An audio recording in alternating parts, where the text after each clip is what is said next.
You don't like the way we pay our fighters? Too f***ing bad. Go start another MMA organization and you go figure out how to do it. And you can pay them $10 million a fight, $30 million a fight, whatever you want to do. We run a business. We've been very good at it. November 2025. Dana White drops a bombshell about fighter salaries. Bold, unapologetic, classic Dana. But this time, the boldness might have crossed a line because within hours, reports start flooding in. Whispers become headlines. Headlines become panic. The entire UFC lightweight division has reportedly walked out. Events canceled. Locker rooms empty. Chaos behind closed doors. The most stacked division in mixed martial arts, gone. Or so the story goes. It starts quiet. A tweet here, a Reddit post there. Then, it explodes. It's another thing I hate about the sport. The win-lose bonus. I don't like that at all. I think you should get played.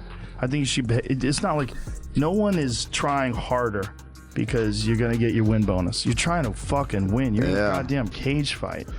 I don't think it incentivizes. Early November, social media erupts. Thumbnails screaming, "We're done with it." Flood your feed. Comment sections turning into war zones. Fans demanding answers. Journalists scrambling for confirmation. The claim? Simple. Devastating. Dana White slashed fighter pay, and the lightweight said enough is enough. 155 pounds. The crown jewel of the UFC. Names you know. Legends you grew up watching, rising stars you can't stop talking about. All of them, supposedly gone. Keywords trend worldwide. Boycott. Resignation. Mass protest. The algorithm loves it. The outrage machine is in overdrive. Anonymous insiders drop cryptic messages. Unverified DMs circulate like wildfire. People claim emergency meetings are happening, locker room revolts. Fighter group chats plotting their escape. And here's the thing. It feels real, because for years, we've watched fighters beg for better pay. We've seen champions work second jobs. We've heard the stories of fighters choosing between paying their coach or paying their rent. So when this rumor drops, it doesn't just spread, it resonates. The fuse was always there. Someone just lit the match. But hold on, let's pump the brakes. Because when you actually look at the evidence, when you dig past the hysteria and check the facts, the story falls apart.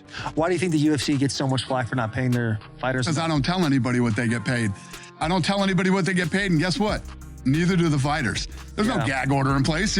These fighters could come out and say exactly what they make. November 2025. The lightweight division isn't in chaos. It's thriving. Official rosters, stable, depth charts, loaded. The machine keeps running like it never stopped. Let me walk you through what's actually happening. Islam Makhachev, pound-for-pound king, lightweight champion, absolute destroyer, vacates the title in May. Not because of money, not because of protest, because he's chasing history, moving up to welterweight, going for that second belt, legacy over everything. Record-breaking title defenses behind him, he steps aside, and the division moves forward. UFC 317. A new champion is crowned. A submission specialist locks up Charles Oliveira and takes the throne clean. Technical, undeniable. That champion, Taparia. Undefeated, unstoppable. The lightweight division just gained another star. Meanwhile, Arman Tsarukyan defeats Makhachev in a rematch. Suddenly, he's the top contender. Justin Gaethje's still lurking in the top 5. Max Holloway's making noise. Oliveira's plotting his comeback. The division isn't collapsing. It's stacked. Departures? Sure, there are always departures. Clay Guida retires. Kurt Hollabaugh gets cut. But these are aging veterans' natural roster turnover. 5 to 10% annually. Standard procedure. Not one of them mentions pay cuts. Not one of them cites a rebellion. The lightweight division didn't walk out. It never even blinked. So, what happened? How does a lie this big catch fire this fast? Simple. The algorithm doesn't care about truth. It cares about engagement. One tweet, one video. That's all it takes. Before the fact checkers can even log in, the damage is done. Search spikes explode. UFC lightweight quit. Dana White salary cut. Millions of impressions. YouTube channels salivating over clickbait gold. AI edited thumbnails. Dramatic music. Red arrows pointing at nothing. The formula's been perfected. Take a kernel of truth. Attach a sensational rumor. Let the outrage machine do the rest. And boom, viral chaos. When I first made my first money, I think that's like the thing about fighters. We're more famous than we are rich. So we got more followers than we have dollars. So people are looking at us like we go out with our friends, are like,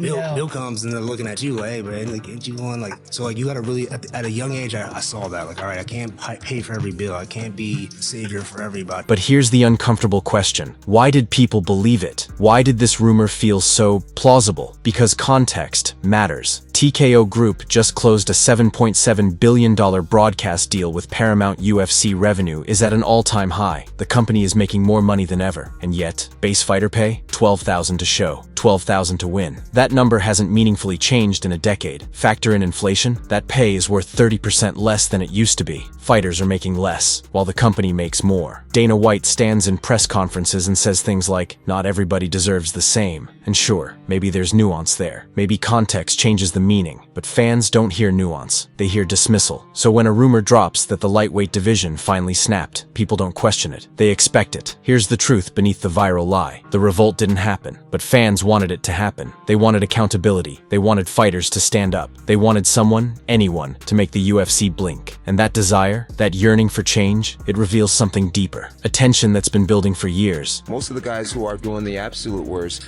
are not in a position that they could say publicly, I have a second job. I'm borrowing money from my parents. Right. I know so many fighters that are living in the Jack Citizen MMA gym because they can't afford to have their own apartment. And they're UFC fighters. And they just so this is sad.